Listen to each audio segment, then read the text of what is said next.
60 seconds. That's all it took for one man to redefine what was possible in entertainment. March 25th, 1983. The Motown 25 television special. 45 million viewers watching live. And Michael Jackson was about to make a decision that would alter the trajectory of popular culture forever. But what most people don't know is that this moment almost never happened. We've been exploring the extraordinary career of the King of Pop, examining the pivotal moments that shaped his legacy, from his innovative business decisions to his groundbreaking creative achievements. Each choice revealed a mind that operated on a different level. But tonight, we're diving into the 60 seconds that biographers call the most important performance in modern music history, the moment everything changed. According to historical accounts, Michael Jackson had been planning something unprecedented. His brothers, the Jackson 5, had reunited for this special anniversary celebration of Motown Records. It was supposed to be a nostalgic trip down memory lane. Berry Gordy, the Motown founder, had specific expectations. The Jackson 5 would perform their classic hits, simple, safe, predictable. But Michael Jackson had other plans. Behind the scenes, reportedly, tensions were building. Michael had negotiated something unusual into his contract. After performing with his brothers, he wanted 60 seconds alone on that stage, just 60 seconds to perform a song from his solo album. Motown executives were hesitant. This was a Motown anniversary special. Why showcase material from another label? According to reports, some advisors warned him against it. Don't risk overshadowing the reunion. Don't make it about yourself. Don't try something untested on live television. But Michael Jackson understood something that others didn't. He had been studying performers for years. Fred Astaire, James Brown, Bob Fosse. He had analyzed what made moments unforgettable, and he knew that this was his opportunity to do something that had never been done before, something that would be talked about for decades. He just needed 60 seconds. The performance began conventionally enough. The Jackson 5 took the stage, performing their Motown classics. The audience loved it. Nostalgia filled the room. Then Michael's brothers left the stage, and there he stood, alone. A single spotlight. According to witnesses in the audience, the energy shifted immediately. Something was different. His outfit, the black sequin jacket, the white glove catching the light. This wasn't the Jackson 5 anymore. This was something entirely new. The opening notes began. The song was from Thriller, his latest album. But what happened next, nobody was prepared for. Michael Jackson began moving in a way that seemed to defy physics. His feet were gliding backward while his body moved forward. Biographers described the audience reaction as electric shock. People literally stood up from their seats. Was this camera trickery? Was this physically possible? What were they witnessing? That move, which would become known as the moonwalk, had never been seen on national television before. Michael had been practicing it for months, reportedly learning variations from street dancers and perfecting it in private. But the genius wasn't just in the move itself, it was in choosing this exact moment to reveal it, on live television, to 45 million viewers, with no second take, no safety net. If you're enjoying this deep dive into the moments that defined Michael Jackson's genius, leave a comment below about which decision you think was his most brilliant, and subscribe, because we're just getting started with this series. According to production reports, the television cameras struggled to capture what was happening. Camera operators had rehearsed the Jackson 5 reunion. They hadn't prepared for a solo performance that would require them to adjust on the fly. But Michael kept moving, kept performing, kept making the impossible look effortless. The sequin jacket sparkled under the lights. The white glove became an extension of his artistry. Every gesture was calculated, yet appeared spontaneous. The performance lasted exactly 60 seconds of solo time. But in that minute, according to entertainment historians, Michael Jackson accomplished something remarkable. He separated himself from his past, while honoring it. He proved he was no longer just a member of a group. He was an individual artist with a unique vision.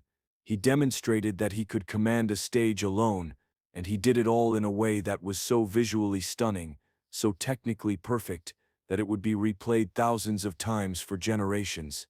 What's fascinating about this moment is the preparation that went into appearing spontaneous. According to choreographers who worked with Michael, he had been developing the moonwalk for months before Motown 25. He had studied similar moves performed by street dancers, by mime artists, by performers most people had never heard of. He took inspiration from multiple sources, then refined it into something entirely his own: the backwards glide, the smooth spin, the sudden freeze. Every element was practiced until it became second nature. But here's what makes this decision even more remarkable. Michael Jackson's solo album Thriller had been released 4 months earlier. It was already selling well, but it hadn't yet become the phenomenon it would become. According to music industry analysts, the Motown 25 performance changed everything. After that 60-second appearance, Thriller sales exploded.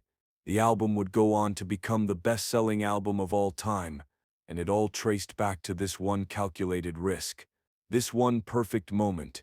The moonwalk itself became cultural shorthand for impossibility made real. Kids practiced it in their living rooms. Professional dancers studied it. Comedians parodied it. It entered the global consciousness in a way that few performance moves ever do. But according to Michael in later interviews, the move was never about showing off. It was about serving the song, about creating a visual representation of the smooth, gliding feeling of the music. Everything he did was in service of the art. Think about the courage this required. 45 million people watching live. His brothers and family in the audience. Motown executives who had helped launch his career. And Michael Jackson decided this was the moment to reveal something completely untested on this scale. One slip, one mistake, one technical error, and it could have been embarrassing. But he trusted his preparation. He trusted his instinct. And he executed it perfectly. The ripple effects were immediate. According to reports from the time, phone lines lit up at television stations. People were calling, asking what they had just witnessed. Was it real? Was it a camera trick? Newspapers ran stories about the mysterious backwards dance. Dance studios reported increased enrollment as people wanted to learn the move. Michael Jackson had created a cultural moment that transcended music. He had created a piece of visual art that would define an era.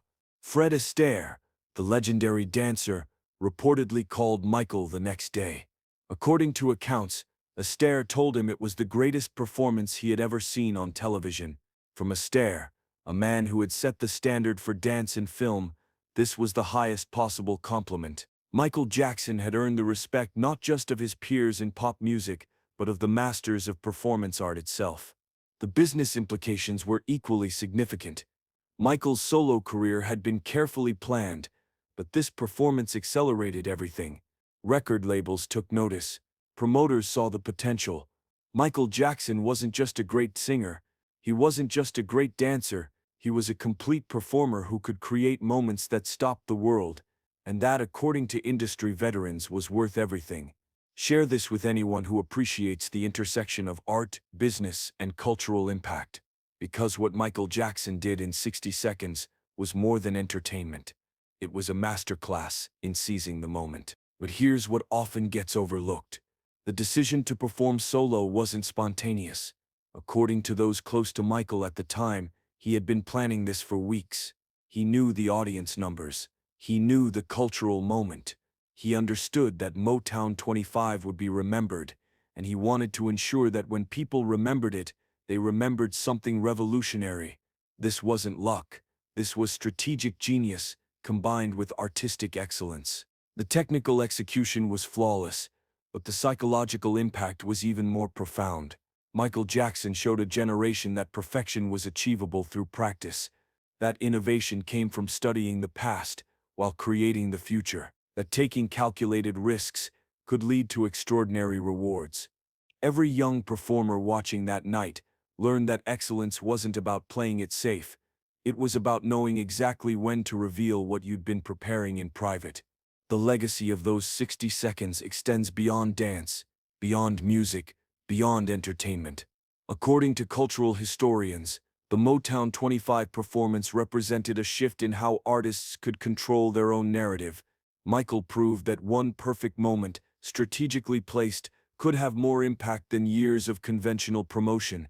He understood media, he understood timing, and he understood that when opportunity presents itself, you have to be prepared to seize it completely. Looking back, music biographers often cite this as the moment when Michael Jackson's transformation was complete. He had been a child star, then a young performer finding his voice. But on March 25, 1983, he became the king of pop, not because someone gave him that title, because he earned it, in 60 seconds, on live television, in front of millions, with a move nobody had seen before, and a confidence that couldn't be faked. The moonwalk became his signature, but it was never just about the move. According to Michael in subsequent interviews, it was about the feeling, the sensation of defying gravity, of doing something that looked impossible, of creating a moment of pure wonder. That's what he wanted people to experience. Not just seeing a dance move, but feeling something magical, something that reminded them that the impossible was only impossible until someone proved otherwise. The Motown 25 performance remains one of the most replayed moments in television history. Decades later, it still captures attention, still inspires dancers, still represents the pinnacle of live performance excellence. And it all came down to Michael Jackson's decision to take a risk, trust his preparation, and deliver 60 seconds of absolute perfection when it mattered most. So what can we learn from this moment? According to performance experts, several lessons emerge. First, preparation in private allows for confidence in public. Second, strategic timing can multiply impact exponentially. Third, innovation requires studying what came before while creating what comes next. And fourth, sometimes 60 seconds of excellence is worth more than hours of mediocrity. Michael Jackson understood that greatness isn't measured in quantity, it's measured in impact. And on that March night in 1983, he proved that 1 minute could change everything, could redefine a career, could influence a generation, could create a legacy that would outlive the moment itself. The 60 seconds that changed music history, the decision that revealed a genius, the performance that proved preparation meets opportunity to create magic. This was Michael Jackson at the height of his powers, making a choice that would echo through decades of popular culture. But this was just one moment in a career filled with strategic brilliance. In our next video, we'll explore another decision that showed Michael Jackson's genius extended far beyond performance, a business move that proved he understood not just art, but the economics of entertainment, a choice that would make him one of the wealthiest performers in history while protecting the legacy of music itself. Stay tuned.